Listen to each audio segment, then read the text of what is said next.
Kia ora, ko Sharon Holt tōku ingoa. I'm very excited because our next 2 books have just been published, and this is one of them. This is ngā waka aituā, and that means emergency vehicles.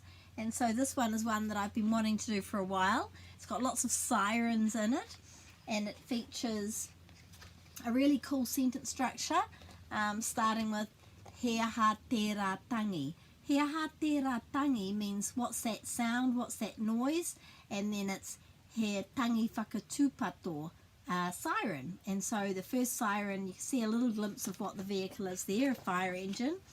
It's going to an emergency. And then he aha te rā tangi, so it's a repetitive like our other ones.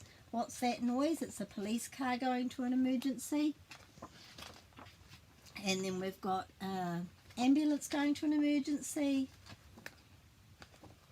And then finally, one of my favourites, waka topa topa. So waka topa topa is the word for helicopter in te reo, and that's one of the reasons why I did this book.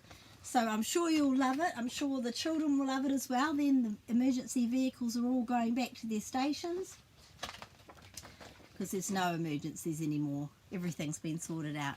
So I just wanted to tell you about that one. I recommend it. I think the children will love it and you'll love it. The song's great, lots of sirens and some extra good